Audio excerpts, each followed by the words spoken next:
A civil society organization, Cleen Foundation, has assured Nigerians of a comprehensive policy brief on the outcomes of the election petition tribunals handling the 2023 general elections, as it will guide Nigerians in making informed decisions for the good of the electoral process. The executive director of the foundation, Gad Peter, made this known at the presentation of the documents in Abuja. Peter, who says the documents represent an in-depth analysis of the legal process, challenges and implications that emerge during the resolution of the election dispute, says it is a reflection of the Foundation's commitment to fostering a fair, credible and transparent electoral process in the future. Some of these concerns was the fact that people think there are certain areas of the elections that were not properly conducted. INEC made a number of promises, and so it was left for the court to give interpretation. The issue of whether plus Abuja or not Abuja, and all of these issues came into to play. But more fundamentally for a lot of persons is the fact that they think strongly that most of these cases should be concluded before swearing in, that nobody becomes so powerful and is sitting in the office and influencing electoral process in his favor or in favor of other persons. Nigerians are worried around the issue of technicality. Nigerians are worried around issue of pre-election matters. Nigeria want to have a clear definition. What are pre-election issues? What are election issues? And what are post-election issues that need to be addressed? And so quite a number of issues came up. How the lawyers in the court were relating with the justice, and how interaction is going on with the general public, and where people's opinion matter or not.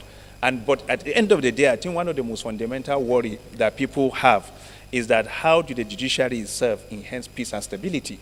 Because if your judgment is going to increase conflict, is going to increase, divide people along some of these divides that we have, what are those things that you're going to look into, and what are those things that you need to do? Some of these things are not, the knowledge of how they arrived at it are not within the domain of the public consumption.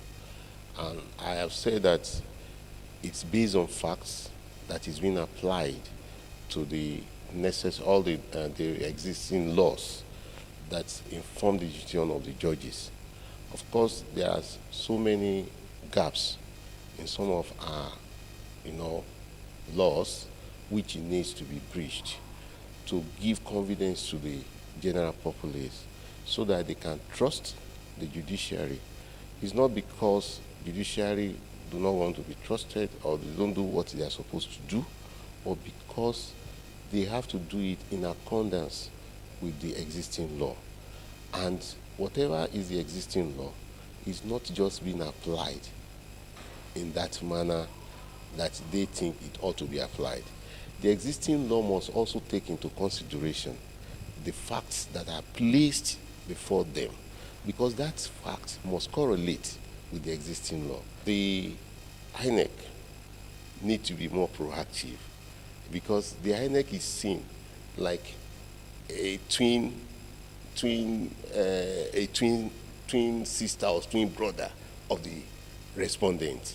In a case where they have declared somebody as won, they also want to protect their own, integrity system that is well proven. And even if there are some issues that might have arose out of it, they don't want to say, okay, this is our own error or something like that. So they also need to share from the burden of proof. When a government is not legitimate, it creates a lot of resentment among citizens. And that in itself is very fundamental. Legitimacy in itself is actually the fulcrum upon which governments are being accepted.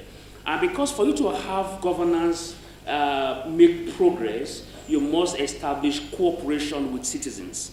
And citizens will only cooperate with you if they have this inner satisfaction that at least you actually met the yearning of the selection process. The focus after the election moved from the ballot box or the polling unit to the electoral proceeding, which highlighted the importance of an unbiased, thorough assessment of post-election phases. The video should create better awareness and sensitize the general public on laws and policies on election dispute adjudication, because we saw a lot of reportage in the build-up to the elections, during the election and after, and we saw plenty of analytics. As a matter of fact, everybody became a judge at that time, and that was basically because of the information that was at their own disposal. And then, of course, the media should again consistently hold judicial officers accountable for their action on election dispute adjudication. And I think for me,